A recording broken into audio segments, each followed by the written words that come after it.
It's time for another Dirty Story Night! Remember, our content is extremely explicit, so mature audiences only, and all characters, people, places, etc. are used for parody purposes. Although this month, I don't think we have any issues with copyright because we are going after the Bible.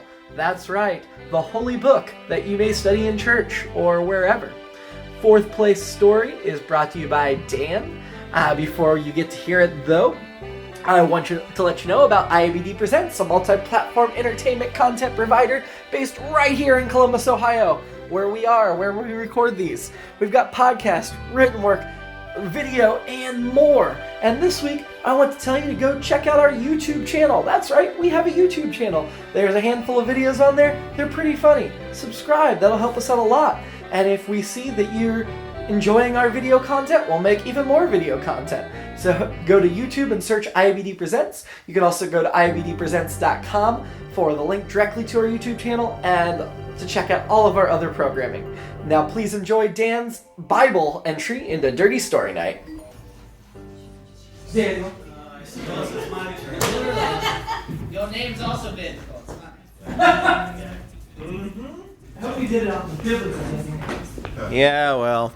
Good evening, good Christian boys and girls. Tonight I'm going to tell you the riveting tale of Daniel and how he escaped the dreaded lion's den. For those of you who have already heard the story, please do not spoil the ending. For those of you who are virgins to this tale, you are in for a treat.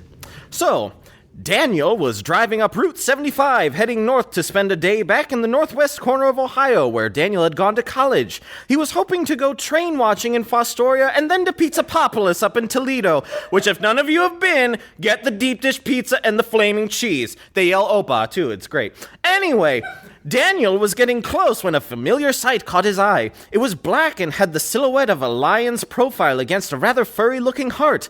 The lion's den. Now, Daniel had passed this place many times driving back and forth between college and home, but never stopped to check it out. He knew exactly what kinds of items he would find on sale inside, but despite being a horny bastard, never thought to stop to peruse its wares. This day, however, Daniel was on no schedule and decided to just pop in and browse really quick before heading further north for trains and pizza. He pulled into the lot of the small smut shop with moderate curiosity in his big, beautiful blue eyes.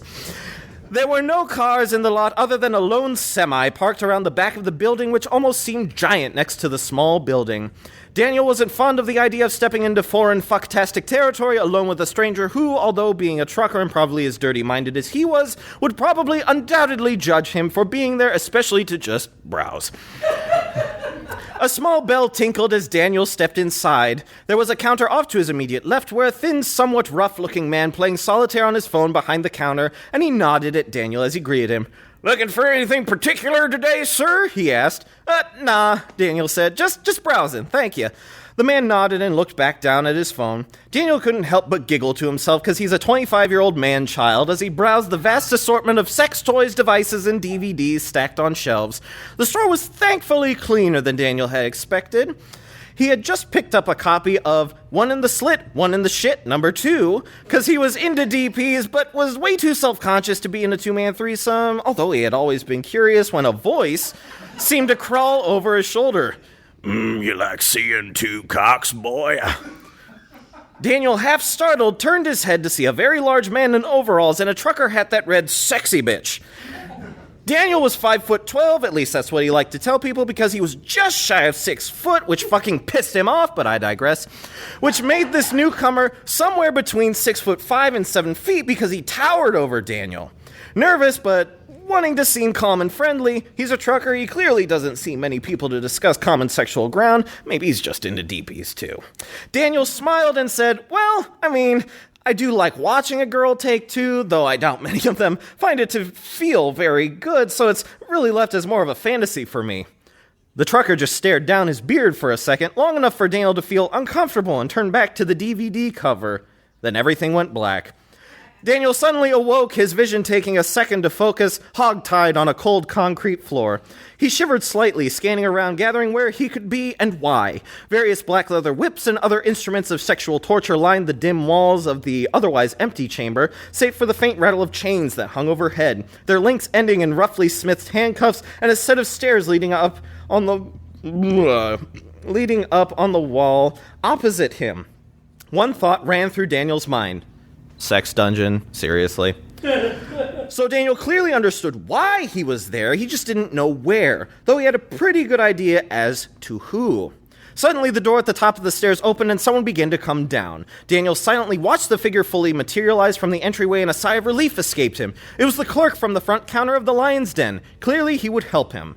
But then Daniel's hopeful thoughts were dashed as the man showed no surprise to see him in this situation. Clearly, he was involved. Daniel, always intent on listening and observing, said nothing as the man approached him. He only stared up at him. The clerk was standing over him now, smirking down at him, revealing summer teeth. Some are here, some are there. The clerk suddenly kicked Daniel in the stomach, and he couldn't help but let out a grunt in pain. The clerk cackled at Daniel's helplessness and pain as another person began to descend the stairs, their footfalls sounding much heavier than the clerk's, and Daniel already knew who it had to be before they came into focus. It was that grizzly bear of a trucker from before, though he was now in a not-so-flattering leather corset, dominatrix heels that seemed to shudder under his weight, and lacy fishnet hose that wrapped awkwardly up his ham-like hairy legs, though he still wore his sexy bitch cap. "We got some fun. We gonna have some fun with you, boy," said the clerk, drool starting to glisten on his chin. "Sexy bitch and I don't get many tender youngins like yourself in our little shop, and we got to take the opportunity when we get it." Sexy bitch merely growled and chuckled by the clerk's side as he spoke. Daniel was frantically going through his options in his head. He knew what these guys wanted. They wanted him to scream as they would surely torture and rape him. Sexy bitch reached down and began to tear Daniel's shirt off, his flesh revealing goosebumps as it hit the cold concrete. Daniel's eyes kept darting between the two men and the room around him, looking for devices that might aid in his escape. For the time being, he was surely trapped, tied up with nothing sharp in sight. Sexy bitch then undid Daniel's pants and pulled them down to his knees, where the first set of ropes restrained his movement and turned him over onto his belly, his ass quivering as Daniel clenched his pale cheeks together in defense. Sexy bitch stomped over to the wall and grabbed a large wooden paddle, smacking it against his free hand playfully as he stomped back. Daniel hated being spanked. Hated it. And he knew Mom's hand had nothing on the force that this lurch was surely bringing. Sexy bitch knelt down near Daniel's face and growled, "Say my name, you little shit." Daniel could smell a faint fishy smell coming from the giant's beard. Was it semen? Daniel didn't want to know. He remained silent. A sharp, cold pain suddenly shocked his tender ass cheeks. He squinted, gritting his teeth together as he suppressed his pain and embarrassment. "Say my name." Another blow to his ass cheeks. Daniel groaned in pain, and tears began to well in his eyes as he muttered, "Sexy bitch." "What was that?" came a growl in his ear. Daniel answered in painful exasperation, "Sexy bitch, your name is fucking Sexy bitch, you sick fucking asshole!" Sexy bitch roared as he suddenly stood up. A sharp pain and immense pressure jutted into Daniel's spine as Sexy bitch stood on his back with his high-heeled clodhopper. Daniel couldn't help but yell in pain, "Ah! Get off! Get off! Get the fuck off me!" Sexy bitch guffawed as his pain as the clerk now got down. Daniel heard the faint sound of a zipper, and he immediately tried to turn his head to see what was happening. He could just barely make out the sight of the clerk pulling out his dick, tugging it feverishly to obtain erection. Daniel clenched his ass cheeks together as hard as he could. Nothing was going in his anus, exit only. Daniel could only feel something fleshy press against the crack of his ass as he put all his focus into keeping his rectum closed. However, it became hard to keep focus as a thick, musty smell hit his nostrils at the same time as a sudden warmth seemed to emanate near his cheek. Daniel's eyes turned and fell upon the thickest, hairiest chode he had ever laid eyes upon. "Fuck this," Daniel thought as he began to struggle against his restraints around his wrists, legs, and ankles, succeeding in freeing his hands. His momentary distraction gave the clerk the chance he wanted, and he rammed 2 fingers into Daniel's ass, pulling the puckered hole open as he jammed his pecker in. Daniel couldn't believe this was happening, and he turned to shout at the clerk. The moment his mouth opened to yell, Sexy bitch grabbed him by the cheeks and turned his head back towards him, jamming the giant musty cheese wheel between Daniel's lips. The thick scent of unwashed cock filled Daniel's nostrils, along with a substantial amount of hair as Sexy bitch kept jamming his knob into Daniel's mouth. The taste was foul, and it hurt the back of Daniel's throat as this oral intruder's owner was jamming it in without mercy. Daniel was frozen in shock and pain. Why was this happening? Is God finally punishing him for his perversions? Why did his mind not let him fight back even as he was being violated? Then a small voice spoke in his mind. "It's time. time to let it all out. Go. Fight. Escape.